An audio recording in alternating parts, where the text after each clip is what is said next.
शिवाय गुरवे नमः। शिवाय गुरवे नमः। शिवाय गुरवे नमः। शिवाय गुरवे नमः। शिवाय गुरवे नमः। शिवाय गुरवे नमः। మనస్సు బహిర్ముఖముగాను చంచలముగాను ఉండువాడు, ఆత్మయందు నిలకడ లేనివాడు, ఏకాగ్రత నిగ్రహము లేనివాడు అయుక్తుడు అంటారు. అంటే వాడు దేనికి పనికిరాడు అని. ఆత్మతో భగవంతునితో కూడి ఉండని వాడు అయుక్తుడు. అట్టి వాని మనసు నిగ్రహము లేక బయటనే తిరుగుచుండును. కాబట్టి బాహ్యంలో ఉన్నవాడు అయుక్తుడు అని పరమాత్మ చాలా స్పష్టంగా చెప్తున్నాడు. ఆత్మతో పరమాత్మతో కూడి ఉండని వాడు అయుక్తుడు.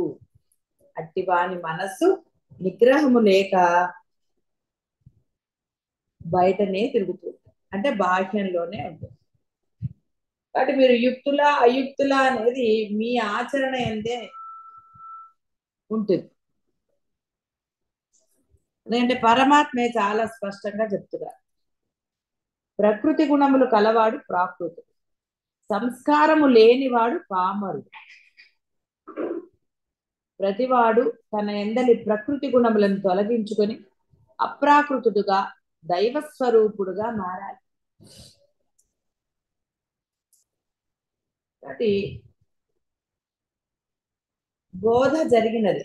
ఎలా ఉండాలో అంటే ఏ గుణములతో వ్యవహరించాలి అనేది సుస్పష్టంగా గ్రహింపునకు వచ్చిన తరువాత కూడా ఆ బాహ్యము పట్ల అది మోహమా అనురాగమా ఇక సరే దానికి ఏ పేరు పెట్టినా సరే దానివల్ల అయుక్తులు అవుతుంటారు.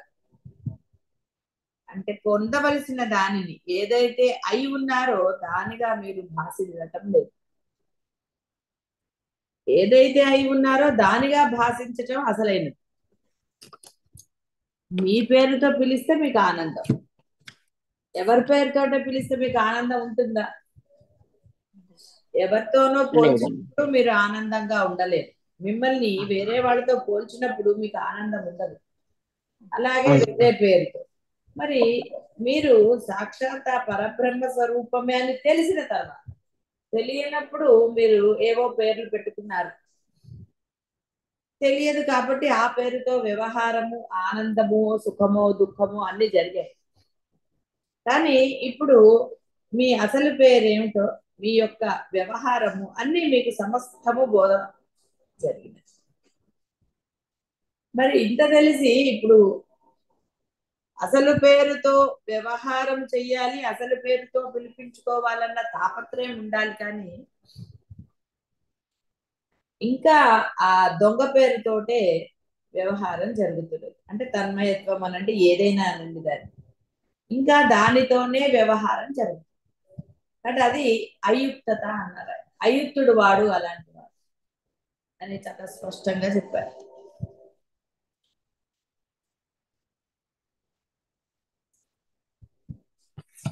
ఇతరుల కార్యములను చెడగొట్టువాడు, ఇతరులను వంచువాడు. సరే, ఇక్కడ 4 రకాలుగా చెప్పారు. ఇది చెప్పినట్టున్నాను కదా. ఉత్తముడు, మధ్యముడు, అధముడు, అధమాధముడు. సరే, ఇవి మళ్ళీ ఎక్స్ప్లెనేషన్ అక్కర్లేదు. ఉత్తముడుగా ఉండాలంటే, ఉత్తముడుగా ఉండాలి అంటే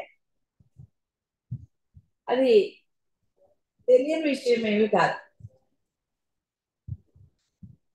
మీ అందరికీ అనుభవము, ఎంతో మందిని అలా ఉత్తములుగా ఉన్న వాళ్ళతో వ్యవహారం జరిపారు, ఉత్తములుగా అప్పుడప్పుడు ఉన్నారు.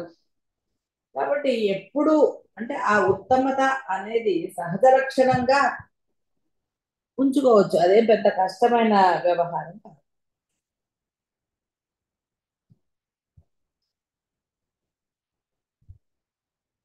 కాబట్టి పరమాత్మ సోమరితనము తామస గుణముగా చెప్పి దానిని పారద్రోలవలసినదిగా బోధిస్తున్నారు. సోమరి ఏ రంగమునందు వృద్ధిలోకి రాడు. ఆధ్యాత్మ రంగాన్న సోమరులకు అసలు కాలేదు.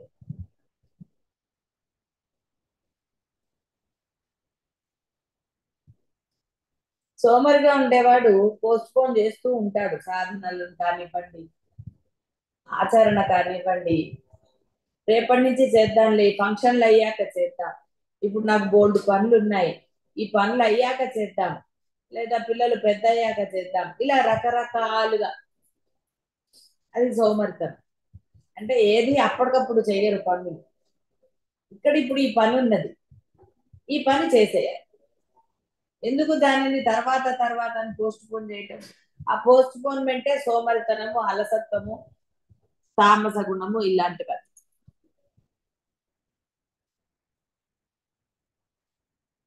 కాబట్టి సోమరి ఈ జీవిత కాలంలో గనక దాన్ని పారద్రోలకపోతే వాడు ఆ జీవన్ముక్త స్థితిని పొందలేదు. పొందాలి అంటే వాడు తన సోమరితనాన్ని వదిలేసి పూర్తిగా సాధన ఎందే తత్పరుడై ఉండాలి. తత్పరత కలిగిన వాడికి సోమరితనం ఎలా పనికొస్తుంది? పోస్ట్ పోన్మెంట్లు పనికిరావు. ఇప్పుడు చేద్దాము, రేపు చేద్దాంలే, ఇంకా జీవితకాలం ఉంది కదా, ఉందో లేదో మీకు ఎలా తెలియదు. అయినా సోమరితనంగానే వ్యవహారం జరుగుతుంది. అది అందరికీ స్పష్టంగానే తెలుసు. గురువులు పదే పదే చెప్పాల్సిన అవసరం ఏం లేదు కదా. సోమరితనంగా ఉన్నారా, ఎలా ఉన్నారు అనేది ఎవరి వ్యవహారం వాళ్ళకే. దాని గురించి ఇప్పుడు ప్రత్యేకంగా ఏం చెప్పక్కర్లేదు. సోమరితనం లేకపోతే ఎలా ఉంటారో అర్థమైంది కదా. ఉన్నవి రెండే, బ్రహ్మము బాహ్యము. ఉన్నవి రెండే, సాధన సోమరితనం. కాబట్టి పొందలేదు అంటే సోమరితనమే ఉందని అర్థం. తామసకర్త ప్రతి కార్యమందు ఏడుపు మోహం పెట్టుకుని ఉంటాడు. వాస్తవముగా అనంత ఆనంద పరిపూర్ణుడగు మానవుడు విషాదయుక్తుడై మూలుగుచుండుట కేవలము అజ్ఞానం వలననే. కావున గంభీరమగు తన స్వస్వరూపాన్ని తెలుసుకొని విషాదాన్ని పారద్రోల. ఇక్కడ విషాదం ఏడుపు మొహం అంటే వాడికి అటెన్షన్ అవుతుందా అవదా, ఏమైపోతుంది, తనకి లాభం వస్తుందా రాదా, ఇలా ఏదో ఒక ప్రతి కార్యంలో వాడికి ఎప్పుడు ఏదో ఒకటి ఉంటూనే ఉంటుంది. ఏది ముందుకు వెళ్ళాడు అంటే అక్కడ వాడికి ఆ సోమరితనం. అది ఎడుపు కొట్టు మొహం అనగానే అదేదో వేరేగా భావించక్కర్ల. అంటే అర్థం టెన్షన్తో ఆనందంగా ఉండడం అని. ఆనందం లేకపోతే ఉన్నది దుఃఖమే కదండి. దాన్ని కొంచెం ఆయన కాస్త కఠినంగా ఏడుపు మొహం అన్నాడు, అంతగాని వేరే ఏం లేదు. మీరు అనరా ఎంత ఇచ్చినా వాడు అంతేలేండి ఏడుపు మొహంతో ఉంటాడని అందరూ మీరు. అదే ఈయన కూడా వాడాడు, అర్థం అవుతుంది. ఆనందం లేదు అంటే దుఃఖమే కదా. అందువల్ల దాన్ని ఏడుపు మొహం అన్నాడు. మీరు తిట్టేదే మీరు ఇల్లండి, మీరు తిట్టరు పిల్లల్ని. కాబట్టి ఇది కాకపోతే అది. ఉన్నవి రెండే, ఆనందము లేదా దుఃఖము. ఆనందం నీలో కనపడలేదంటే దుఃఖం ఉన్నట్టే కదా. ఇంకా మళ్ళీ వేరేగా చెప్పడం ఎందుకు? అదే బంధకుడిగా ప్రవర్తిస్తాడు. చిన్న పని కూడా రోజుల తరబడి చేస్తాడు, గంటల తరబడి అసలు చెయ్యడు, వాయిదా వేస్తూ ఉంటాడు. ఇలా చెప్తున్నా. ఇప్పుడు ఉన్నది ఆ పని చేసేస్తే అయిపోతుంది కదా, హాయిగా ఉంటుంది కదా. ఆహా కాదు, అది పీకల మీద కంటారు చూసారా, అట్లా వస్తే కానీ ఆ పని జరగదు. ఇక ఇప్పుడు ఆప్షన్ లేదు అన్నప్పుడు చేస్తాడు. అది భయంకరమైన మనస్తత్వం. ఎందుకు? హాయిగా చక్కగా ప్రశాంతంగా ఉన్నప్పుడు చేసేసుకుంటే అయిపోతుంది కదా. ఆహా ఇప్పుడు కూడా అవుతోంది కదా, అవుతుంది కదా, అన్ని అలా అవుతాయని నీకు గ్యారంటీ ఉందా? అసలు నువ్వు ఉంటావని గ్యారంటీ నీకు లేనప్పుడు దేనికి పోస్ట్ పోన్మెంట్? పోనీ ఇక్కడ ఏం రాజకార్యాలు చేసేవేం లేవు. ఇక్కడ అలసట, అలసత్వం, బద్ధకం అంతే. లేదా ఎందుకు చేయాలన్న ఈగో. ఇది రెండే, రాజస గుణము తామస గుణం, ఈ రెండే చెడగొట్టేది. చెప్పింది ఎందుకు చేయాలన్నా అదొకటి, చేద్దాంలే అన్న ఈ భావన. తరువాత చూచుదుములే అంటే చేస్తానులే అని ప్రమత్తతతో కూడిన భావం కలిగి ఉంటారు.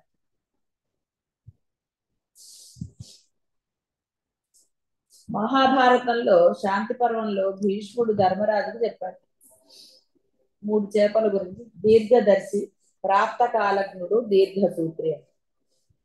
దీర్ఘదర్శి దూరపు ఆలోచన కలిగి కలిగి ఉంటుంది. ప్రాప్త కాలజ్ఞుడు కొంత ప్రయత్న లోపము కలదు. దీర్ఘసూత్రి అసలు ఏ ప్రయత్నం చెయ్యని వాడు. కాబట్టి ఏం చేయలేదు కాబట్టి వాడు బెస్తవాని వలలో పడి మరణించాడు.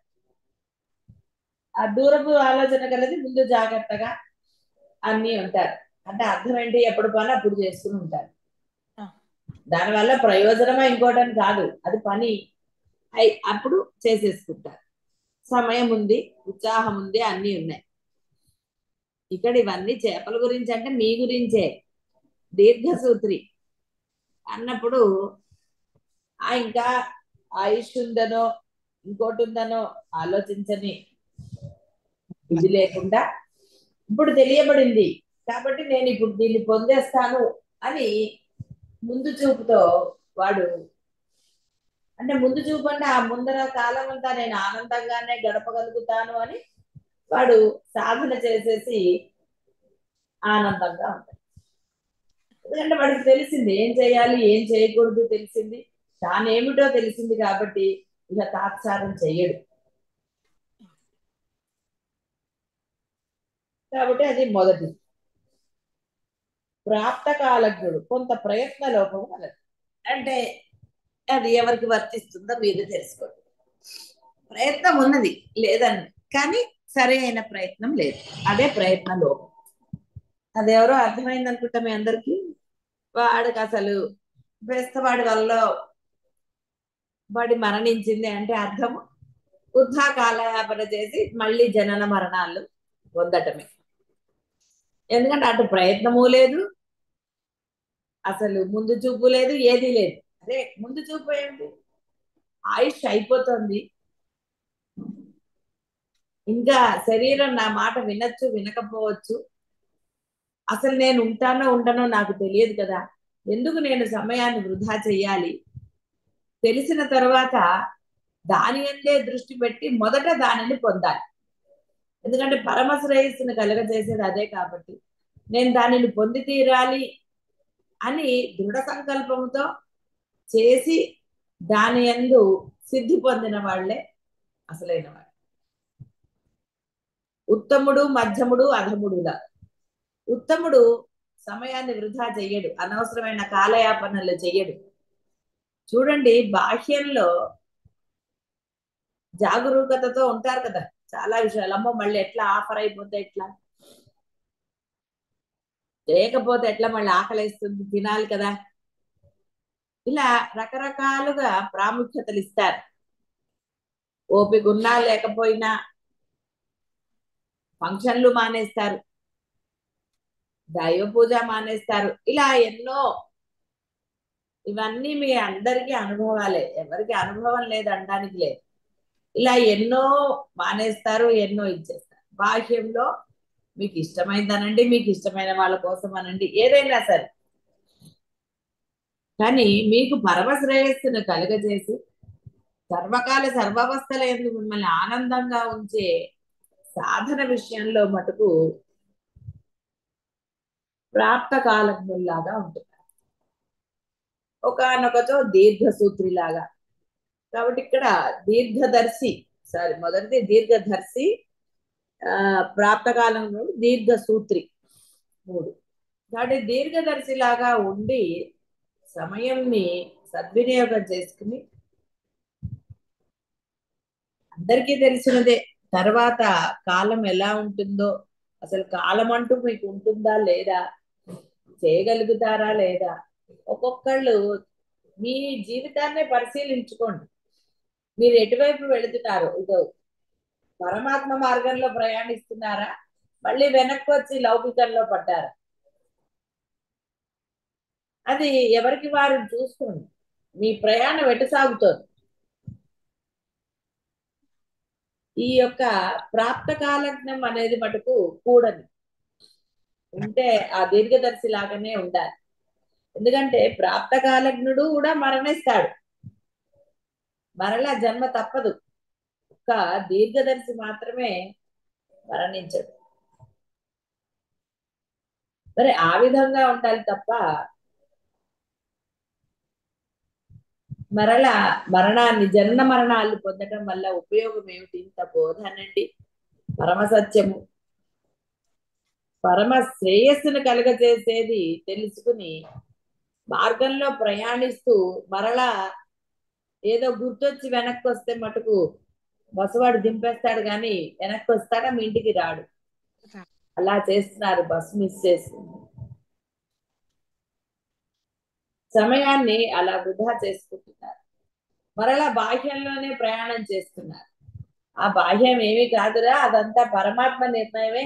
ముందు ఇందులో సాధన సిద్ధి పొందు, నీ బాహ్యం ఏమి అవ్వదురా అన్నా సరే పరమాత్మ యందు దృఢ విశ్వాసం, అంటే ఉన్నది పరమాత్మే, చేసేది చేయించేది చెయ్యబడేది పరమాత్మే అన్న పరమ సత్యాన్ని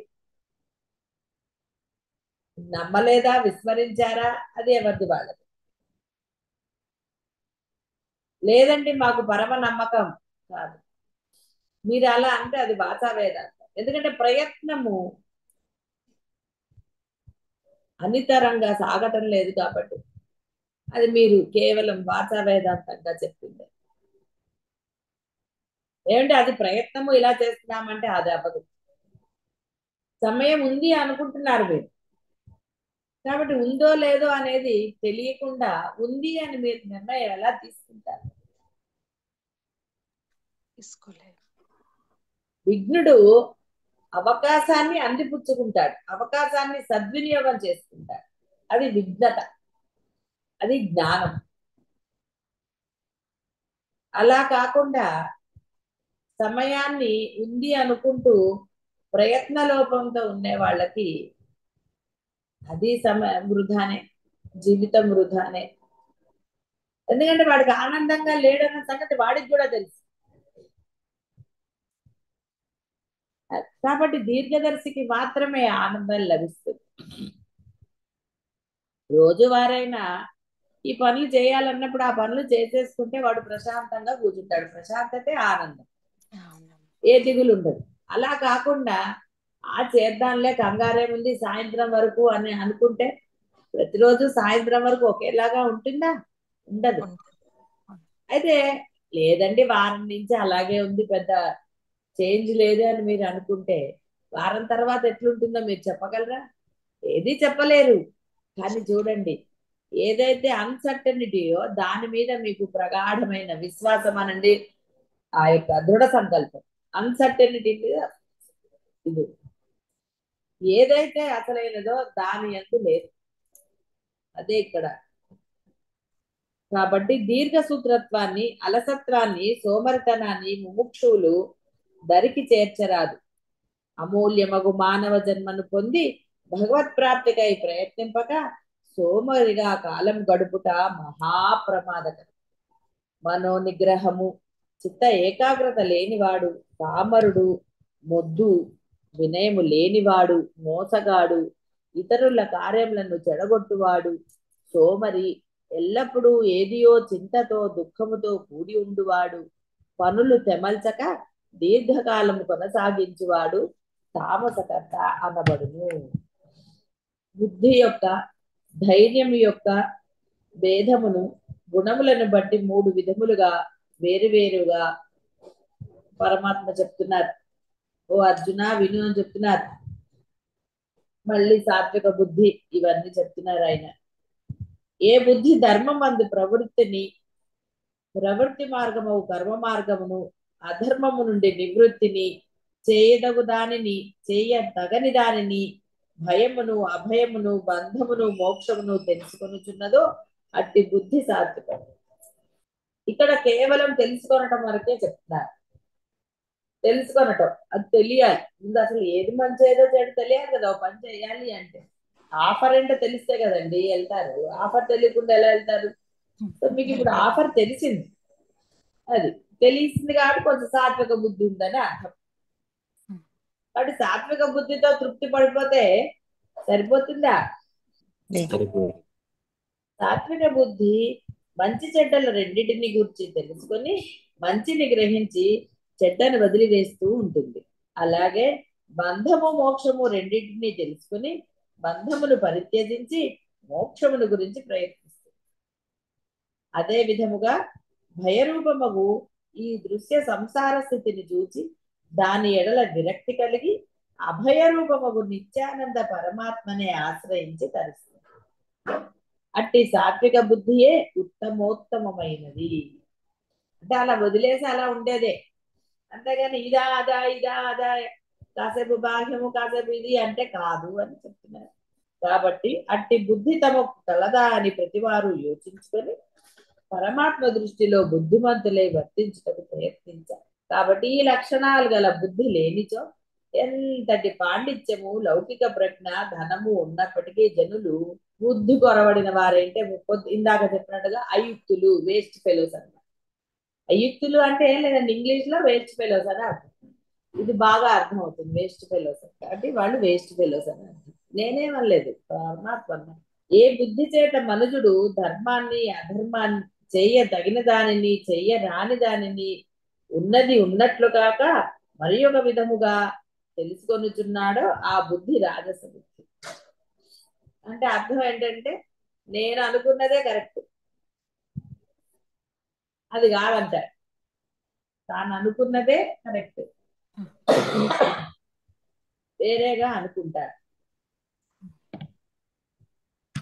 వాడికి ఇది ధర్మమురా అంటే వాడి ఆలోచన ప్రకారంగా వాడు నిర్ణయించుకొని అదే ధర్మం అంటాడు. చెయ్యొచ్చు పర్వాలేదు అంటాడు. అదొక బుద్ధి. కొందరి బుద్ధి ధర్మ అధర్మములను కర్తవ్య అకర్తవ్యములను శాస్త్రములందు బోధించబడిన రీతిగాక పెద్దలకు గురువులు తెలిపిన రీతిగా కాక మరొక విధముగా పొరపాటుగా గ్రహిస్తారు. ఇది జరుగుతోంది కదా, ఏదేదో అనేసుకుంటారు కదా, మీరు వేరుగా అర్థం చేసుకుంటారు. ఎందుకంటే మీ బుద్ధి ఎటువైపు వెళుతుందో ఆ విధంగా అర్థం చేసుకుంటారు తప్ప గురువు బోధించినది ఏమిటి, ఆ రహస్యం ఏమిటి, పోనీ అర్థం కాకపోతే అడుగుతారా? అడగరు. ఎందుకంటే అడిగితే అయ్యి బాబాయ్ అడిగితే మాకు తెలియదు అనుకుంటారు అని, ఏదో రకరకాలుగా కోపడతారని ఏదో అనుకుంటారు. తిట్టించుకుంటే మనకు నష్టం ఏంటంటే అసలు గ్రహించుకుని వెళ్ళేవాడు సాత్వికం. తిడతారేమో ఎందుకు వచ్చిందిలే అడగటం మానేసి అదే మార్గంలో పోయేవాడికి రాజసు. దారి తప్పేమనుకోండి, అక్కడ ఎవరైనా కనపడితే వాళ్ళని అడగాలి, ఆయన దారేటని. దానికి కూడా మనకి అహంకారం అడ్డం వస్తే ఎట్లా? ఈగో, అదే రాజసికం అంటే ఈగో. తప్పేం లేదు కదా, వాడికి తెలిసేమో అడగటంలో దోషం ఏమిటి? అడిగి, కాబట్టి మనము ప్రయాణించే మార్గము కరెక్టో కాదో తెలుసుకుని ప్రయాణించాలి. అవునా కాదా, ఏదన్నా అందులో భేదం ఉన్నదా, మనం అసలు కరెక్ట్ గా చేస్తున్నామా లేదా, ఇలా సరి అయినది తెలుసుకున్నప్పుడు వాడి ప్రయాణ సుఖంగా జరుగుతుంది. ఏ పనైనా అంతే, తెలుసుకుని చేసిన దానికి సగం తెలిసి సగం తెలియక చేసేదానికి అసలు తెలియని దానికి తేడా ఉంది కదా. ఇందాక చెప్పినట్టుగా ఉత్తముడు మధ్యముడు అధముడు. ఉత్తముడు చక్కగా తెలుసుకుని హాయిగా చేసేస్తాడు, తోట్రుపాటు ఉండదు, ఏ దిగులు లేదు, వాడు హాయిగా చేసేస్తాడు. ఇక సగం తెలిసిన వాడు వాడికి నచ్చినట్టుగా చేస్తాడు, మొత్తం గురువులు చెప్పినట్టు చేయడు, అలా అని తెలుసుకోవడానికి ప్రయత్నించాడు, ఏది చేయడు, వాడి ఇష్టమే వాడి ఇష్టం. ఇక సోమరి అయితే అసలు వాడు అసలు ప్రయత్నం చేయడు, విన్నదంతా వింటాడు, ఆ సరే చూద్దాం. అవి రెండు డేంజరే. తన ఇష్టం విన్నది అర్థం చేసుకుని సందేహం తీర్చుకుని చేసే, సందేహం తీర్చుకోకుండా తను ఇష్టం వచ్చినట్టుగా ఉండేవాడు, అసలు ఏది లేకుండా ఉండేవాడు. ఇద్దరితో కూడా కష్టమే కదా. కాబట్టి విఘ్నుడైన వాడు ఎలా ఉండాలో అలా ఉండాలి. అది అసలే పొరపాటుగా గ్రహిస్తాడు. అట్టి బుద్ధి రాజసం. దానిని సంస్కరించి సాత్విక బుద్ధిగా మార్చుకోవాలి ప్రయత్నంతో. ఏ బుద్ధి అవివేకము చేత కప్పబడినదై అధర్మాన్ని ధర్మమని ఎంచునో మరియు సమస్త పదార్థములను విరుద్ధములుగా తలంచునో అట్టిది బుద్ధి తామసం. మన అద్వైతమే చెప్పుకుంటాం కాబట్టి అద్వైతం గురించే మాట్లాడుకుందాం. అద్వైతం గురించి చెప్తే ఇదంతా ట్రాష్ అంటారు కదా, వ్యతిరేకంగా అనుకుంటారు కదా. ధర్మం చెప్తే అధర్మం అనుకుంటారు కదా. ఫస్ట్ లో మీరు కూడా అనుకున్నారు కదండి, కోరికలు ఉండకూడదు అంటే అట్టట కుదురుతుంది అన్న. కోరికలు లేని వాళ్ళే భగవంతుడి ప్రార్థన చేయకూడదు అని అంటే అది ఎట్లా అనుకున్నారు, పాపం వస్తుంది అనుకున్నారు కదా. అలా ఒకదానికి ఇంకొకటి విరుద్ధములుగా అనుకుంటారు. భాష్యాన్ని వదలమంటే వదిలేరా, అయ్యో బాబాయ్ బంధాలు వదిలేయాలంటే ఏంటో అనుకున్నారు. ఇలా రకరకాలుగా అనుకోలేదు, ఒకదానికి విరుద్ధంగా అనుకున్నారు. అప్పుడు తామస బుద్ధులేండి. ఇప్పుడు కొంచెం రాజసానికి వచ్చాడు. ఇప్పుడు ఆ రాజసం నుంచి సాత్వికానికి రావాలి. పూర్తి సాత్వికం రాలే కదా, సాత్వికం వస్తే సిద్ధి పొందుతారు. కాబట్టి కొంత రాజసంలో ఉన్నారు ఇంకా, అంటే అటు ఇటు పరిగెడుతున్నారు కదా, ముందు వెళ్ళి వెనక్కి వచ్చి మళ్ళీ అలా. కానీ చాలా క్లియర్ గా ఉంది కదా మీ యొక్క సాధన ఏ విధంగా ఉందో ఆయన సాత్విక బుద్ధి, రాజస బుద్ధి, తామస బుద్ధుల్లో చెప్పేస్తున్నాడు. ఒకసారి గుణములు అన్నాడు, ఒకసారి బుద్ధి అన్నాడు.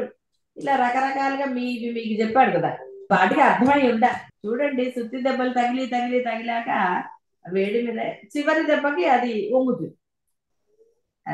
వాడికి బుద్ధి వచ్చే వరకు ఎవరే ఇన్నాళ్ళు తిడతా ఉంటే ఏమంటారు, నీకు బుద్ధి వచ్చే వరకు తిట్లు తప్పవురా నీకు అంటారు. మరి పరమాత్మ కూడా మరి మీ పరమ శ్రేయస్సును కోరుకునేవాడు పరమాత్మ. మరి ఏం చేస్తారండి. కాకపోతే మీరు పరుషజాలంతో తిడతారు, ఈయన అప్పుడప్పుడు పరుషజాలం వాడుతూ ఉంటారు, అంతే తేడా. తామస బుద్ధి గలవానికి అంతా తలక్రిందులుగానే కనిపించింది. మంచి అంటే చెడు అంటాడు, ఇదా అంటే అదంటాడు. ఇలా చెయ్యరాని గురువు చెప్తే ఎందుకు అలా చేయకూడదా అంటారు. ఇది జరిగింది ఒకటి. ఎలా ఉంటుందంటే, గురువు గారు ఒక కోపం ప్రదర్శించే ఏదో చెప్పారు, ఎందుకు అని అన్నారు అనుకోండి.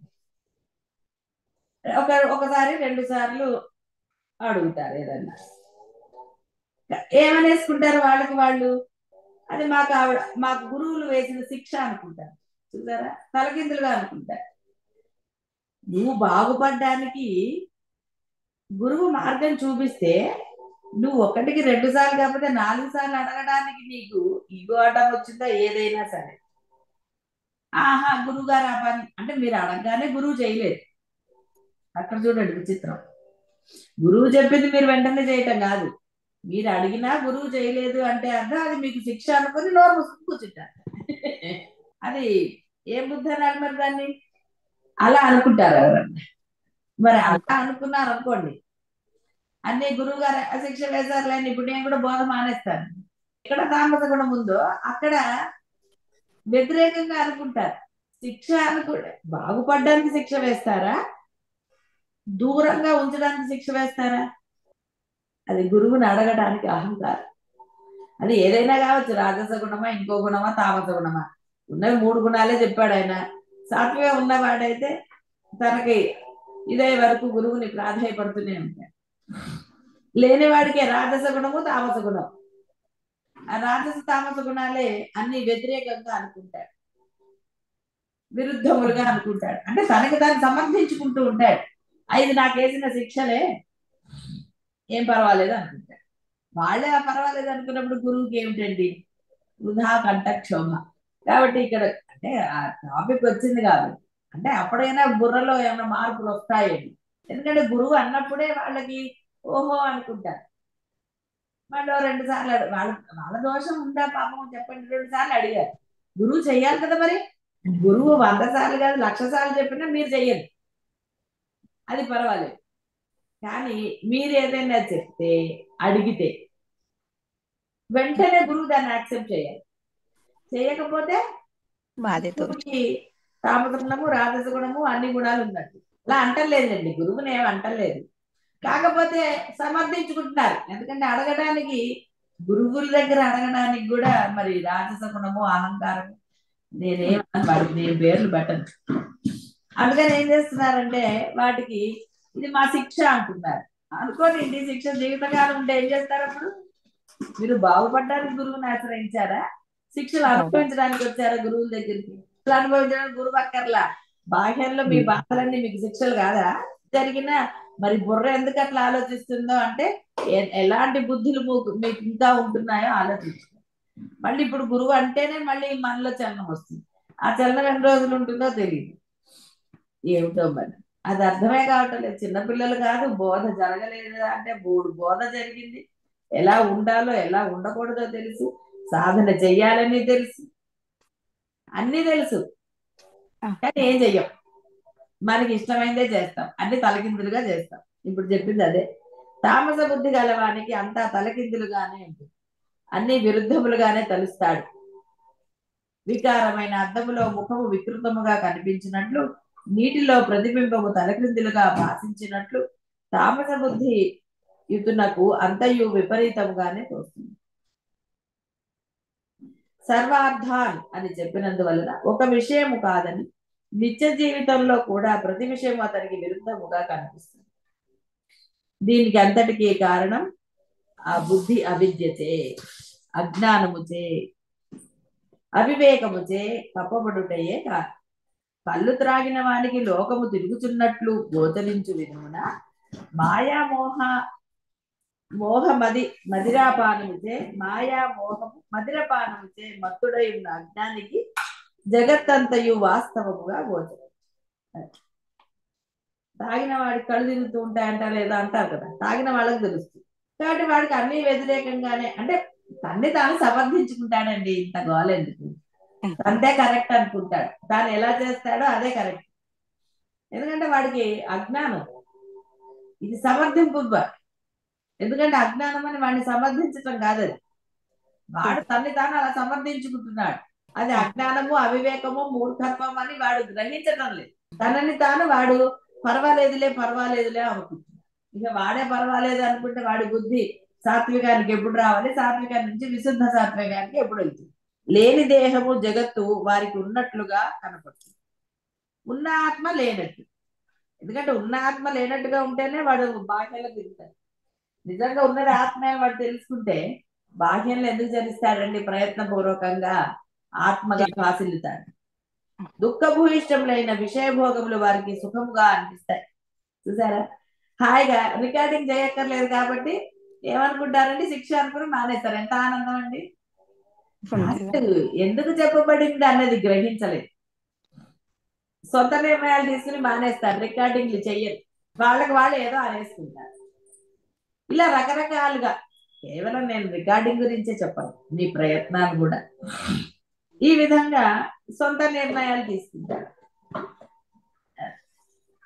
అవి వారికి ఆనందంగానే ఉంటాయి.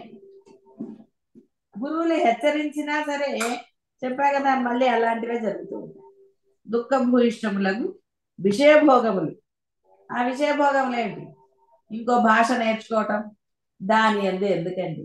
సమయాన్ని సద్వినియోగం చేసుకోరా అంటే ఇది సమయ సద్వినియోగం.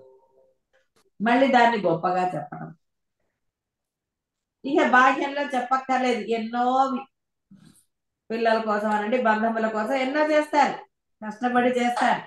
భగవంతుడి విషయంలో పోస్ట్ పోన్మెంట్లు అవుతూ ఉంటాయి, ఎప్పటికీ జరగవా పనులు.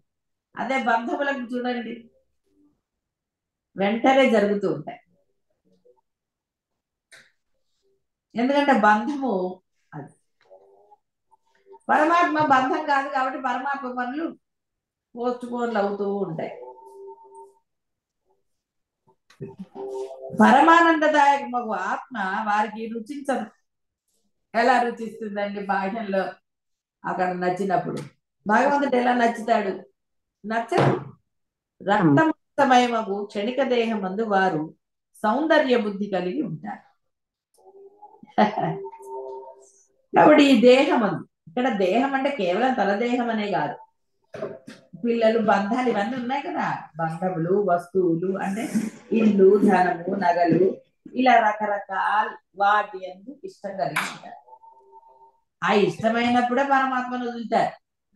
ఈ దేహానికి ఏదో పుణ్యం సంపాదించారు. మొన్నే కదా చెప్పుకుంది, పుణ్యం ఎంతసేపు ఉంటుందో తెలుసు కదా మీ అందరికి. ఎన్ని సంవత్సరాలు కష్టపడితే ఎంత పుణ్యం వస్తుందండి.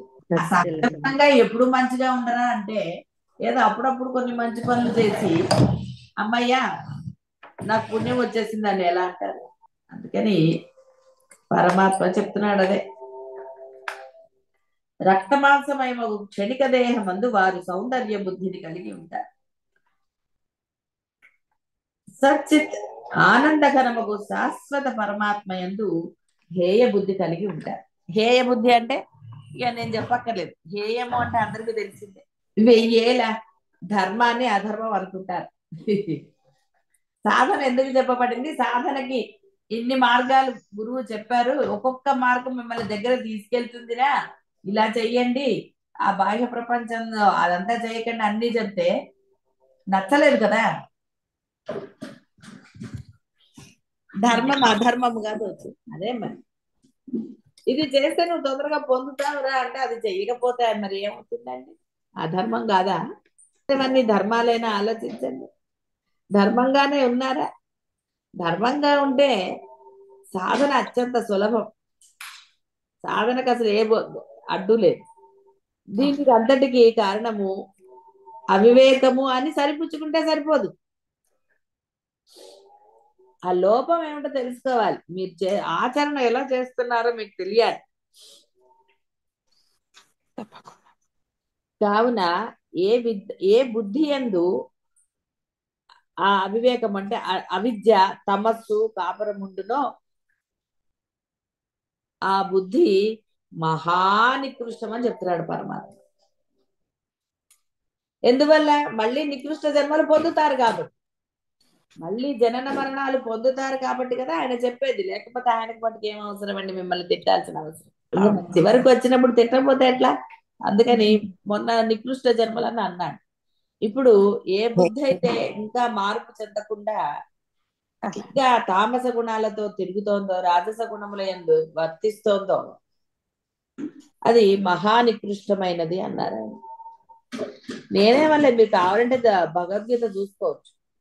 అతడు ఎంతటి భౌతిక బలయుతుడైనను విజ్ఞాన సంపన్నుడైనను సరియే. కాబట్టి భౌతిక బలం అంటే డబ్బులు, ఆస్తులు, నగలు ఇలా ఎన్నున్నా సరే, నాకేం డోకాలేదు అనుకున్న వాడైనా సరే, డబల్ ఎంఏలు, ట్రిపుల్ ఎంఏలా, ఇంకోట వాడికి ఎన్నున్నా సరే అవన్నీ కూడా వేస్ట్. బుద్ధి సరిగ్గా లేనప్పుడు ఎన్నుంటాయి ఏంటండి? కాబట్టి వివేకమును ఆశ్రయించి ప్రయత్నపూర్వకంగా అట్టి తమస్సును బుద్ధి నుండి పారద్రోలి సత్యమును సత్యముగా గ్రహించే శక్తిని పొంది అంటే ప్రయత్నము పొంది కృతార్థుడు కావాలి. మంచి ఎవరైనా ఇలాగే చెప్తారు. సామభేద దాన దండోపాయ. అది రాత్రి ఎవరో అన్నారు, చెప్పగా ఏదో మంచివాడికి ఒకసారి అలానే ఏదో చెప్పారు, ఇలా చెప్తారని. మీకు కూడా తెలుసు కదా. మీకు తెలియదు ఏమని చెప్పండి, మీ అందరూ జ్ఞానులు. కేవలం కొంత అన్ను, చాలా కొంత ఆచరణ, చాలా ఆచరణలో లేదు, అంతే తేడా. ఆచరణ పెడితే మీ అంత మహాజ్ఞానులు ఎవరు లేరు. ఆచరణ లోపం. కాబట్టి వివేకమును ఆశ్రయించాలి, కాబట్టి సత్యాన్ని గ్రహించాలి, ఆచరణ పెట్టాలి, తెలుసుకోవాలి. తెలియనంత చిన్నపిల్లలు అయితే కాదు, ఎందుకంటే బోధ చాలా జరిగింది. బాహ్య ప్రపంచంలో ఎన్నో అనుభవాలు, అనుభూతులు, మంచి చెడుల గ్రహింపు అన్నీ ఉన్నాయి. కాబట్టి ఏ బుద్ధితో ప్రకాశిస్తారో, దేనిని ఆశ్రయిస్తారో అనేది మీకే వదిలేస్తారు ఎవరైనా సరే. కాబట్టి అందరూ కూడా, గురువులు ఎప్పుడు కూడా ఉన్నతిని కోరతారు. తనను ఆశ్రయించిన వారి యొక్క ఉన్నతినే కోరతారు తప్ప విరుద్ధంగా ఎప్పుడు చెయ్యరు. వారు గురువులే అవరప్పుడు. సద్గురువులు అన్నప్పుడు సద్గురువులు వారికి బాహ్య ప్రపంచంలోనే కాక వాడి యొక్క ఆ జీవుడు ఎలా వాడు ఉద్ధరింపబడతాడు, వాడికి దుఃఖ రాహిత్యాన్ని, లేసమాత్రమైన దుఃఖము కలగని స్థితికి తీసుకెళ్ళడానికే ఆయన యొక్క ప్రయత్నములు, బోధ అన్నీ కూడా దానికి సంబంధించినవిగా ఉంటాయి తప్ప ఏమాత్రము కూడా స్వప్రయోజనం ఆశ్రయించి గురువు ప్రయత్నాలు ఉండవు. గురువుకి స్వప్రయోజనం అంటూ విడిగా ఏమీ ఉండదు సద్గురువులకి. అదే మామూలు గురువులకైతే వారు తమ యొక్క ప్రయోజనం అనండి, బోర్డులు అనండి, ఏవేవో కార్యక్రమాలనండి, ఇలా రకరకాలుగా ఉంటాయి వాళ్ళ ప్రయత్నాలు. ఏ ప్రయత్నము లేకుండా కేవలం అంటే తన స్వప్రయోజనం ఆశ్రయించిన ప్రయత్నములు లేకుండా కేవలము తనను ఆశ్రయించిన వారి ఉన్నతి కోసము మాత్రమే బోధ కానివ్వండి, శిక్షలు కానివ్వండి, ఏదైనా సరే. శిక్షలు మీరు అనుకుంటున్నారు కదా, అందుకని నేను అన్నా. అది మీరు అనుకున్న మాట, ఎందుకంటే మీ నోట్లోంచి వచ్చింది, అది నా నోట్లోంచి రాలేదు. నేను మీకు శిక్ష వేశానని ఎప్పుడూ అనలేదు అసలు. ఇది మీకు విధించిన శిక్ష అని నేను ఎప్పుడన్నా అన్నానా? ఎప్పుడు అనలేదు. ఎప్పుడు కూడా ఉన్నతికి ఏ విధంగా వాడు ఉన్నతి పొందుతాడు, వాడి యొక్క బుద్ధులు మారుతాయి అన్న ఇదే ఉంటుంది తప్ప అన్యముగా ఉండదు గురువు యొక్క ఆలోచన అనేది. కాబట్టి దానిని గ్రహించిన వారు, ఆశ్రయించిన వారు గ్రహించాలి. ప్రయత్నపూర్వకంగా అసలు ఆలోచనే అనవసరం అంటారు. సద్గురువులను ఆశ్రయించిన వాడికి రెండవ ఆలోచన ఉండరాదు. గురువు ఏం చెప్పారో అది చేసుకుంటూ వెళ్ళటమే వాడి పని. అప్పుడే శిష్యుడు అవుతాడు. అందుకే మిమ్మల్ని నేను ఇంకా శిష్యులు అంటలేదు, ఆశ్రయించిన వాళ్ళని. శిష్యుడు అనేవాడు రెండవ మాట, రెండవ ఆలోచన, రెండవ ఇది ఉండదు. గురువుకే సలహాలు చెప్పరు, ఇలా చేస్తే ఎలాగని చెప్పరు. గురువు ఏం చెప్పాడో దాన్ని తూచా తప్పకుండా చేసుకుంటూ వెళ్ళిపోతాడు. గురువు తప్ప అన్యము లేదనే ఉంటుంది వాడు. గురువు ఒక పని చెప్పినప్పుడు దానిని ఏ విధంగానైనా పూర్తి చేయాలనే ప్రయత్నంతో ఉంటారు తప్ప అన్యం వాళ్ళకి ఉండదు. గురువు తర్వాత ఏదైనా అన్న భావనతో ఉంటారు. ఒకసారి గురువే సర్వస్వ శరణం అని, మరలా గురువు కాదు బాహ్యం శరణం అని ఇలా ఉండదు. వాడికి సర్వకాల సర్వావస్థల యందు గురువే. వాడు తప్పకుండా ఆ యొక్క అసలైన స్థితిని పొంది తీరుతాడు. ఎందుకంటే వాడికి బాహ్యమందు ఏమాత్రం కూడా ఇది లేదు. ఏదో అప్పుడప్పుడు చెప్పటం కాకుండా వాడి ప్రయత్నమే అది ఉంటుంది కాబట్టి వాడు గురువు తర్వాతే బాహ్యాన్ని చూస్తాడు. గురువు చెప్పిన పనులు అది ఏదైనా సరే పూర్తి చేస్తాడు. గురువులకు మీ మనసులో ఉన్నది తెలుసు కాబట్టి గురువు అంటాడు పర్వాలేదులే నీ పనులు కానీ అంటాడు. కానీ నీలో ఉండాలి ఆ గుణం. ఏది గురువు ఇది చెప్పారు కాబట్టి నేను ఇది పూర్తి చేయాలి అన్న ఇది ఎవరికి ఉండాలండి? నీకు మనసులో అది లేనప్పుడు నువ్వు సరిగ్గా చెయ్యవు కాబట్టి ఎందుకు వచ్చిందని గురువు ఏమంటాడు, సరే లేరా నీ పని నువ్వు చేసుకో అంటాడు. అంటే నీ బుద్ధిని గ్రహించే గురువు చెప్తాడు నీ ఆలోచన ఎలా ఉందని. సద్గురువులు కాబట్టి మీ యొక్క ఇది గ్రహించి సరే అంటారు. అది మీకు తెలియబడచ్చు, తెలియబడకపోవచ్చు, తెలిసినా తెలియనట్లు ఉండవచ్చు, ఎలాగైనా జరగచ్చండి. రాజస తామస గుణాలు ఉన్న వాళ్ళకి ఇందాక చెప్పలేదు, అలా ఏదైనా జరగచ్చు. సరే ఏది జరిగినా అక్కడ జరిగేది బాహ్యం, వాడి యొక్క ఇది జరుగుతుంది. కాబట్టి ఏది ఎలా జరిగింది ఏమిటి అనేది గురువుకి ఎప్పుడు కన్సిడరేషన్ లో ఉండదు. కన్సిడరేషన్ తీసుకోవాల్సింది ఆశ్రయించిన వారు. మీరు దేనికి ఆశ్రయించారు? నేను దేనికి గురువుని ఆశ్రయించాను, నేను ఏ మార్గంలో ప్రయాణిస్తున్నాను, ఇది నేను చేసేది కరెక్టేనా కాదా అన్న ఆలోచన ఒకటి జరగాలి. ఆలోచన అసలైన శిష్యుడు అంటే వాడికి అసలు ఆలోచనే ఉండదు. గురువు తప్ప వాడికి ఇంకేం తోచదు. గురువు ఏం చెప్పాడో అది మాత్రమే వాడు ఆచరణలో పెడుతూ వెళ్తాడు. వాడికి లేదు, వాడు అసలు ఉత్తమ శిష్యుడు. ఆలోచన లేదు. మీకు ముందు చెప్పాడు కదా, తన గురించి కాక పనుల గురించి ఆలోచిస్తాడు, అది చెప్పలేదు. తన క్షేమాన్ని గురించి కాక అని. తన పనులు తన గురించి ఆలోచించకుండా కేవలం గురువు గురించి ఆలోచించేవాడు శిష్యుడు అవుతాడు. అది రెండోది, తన పనులు చేస్తూ అది అన్నాడు అనుకోండి, మీ పనులు చేస్తూ గురువు గారి పనులు చేస్తే అది అలా రకరకాలు. కాబట్టి అందరూ కూడా అలాని మీ పనులు మానేసి వచ్చి చేయమని ఏ సద్గురువు చెప్పడు. మీ అందరూ గృహస్థాశ్రమంలో ఉన్నారు కాబట్టి మీకు అడ్డం లేని పనులే చెప్తారు గురువు, సాధనకే విలువిస్తారు. కొన్ని పనులు కూడా చెప్తారు. ఆ పనులు దేనికి అనేది మీ ఊహకు అందనివి. సరే, ఏది ఏమైనా సాత్విక బుద్ధి, అసలు రెండవ ఆలోచన లేని వాడికే సూక్ష్మం బోధపడుతుంది. సమర్థింపులో లేకపోతే ఇంకోటో ఇంకోటో ఏదో ఉన్నప్పుడు సూక్ష్మం బోధపడదు. అంటే అందరూ కూడా ఆ సూక్ష్మాన్ని గ్రహించి సాత్విక బుద్ధి నుంచి విశుద్ధ సాత్వికానికి ప్రయత్నంతో చేరుకుని ఆ యొక్క అసలైన మీ స్వస్థానాన్ని మీరు చేరుకోండి. శుభం భూయాత్.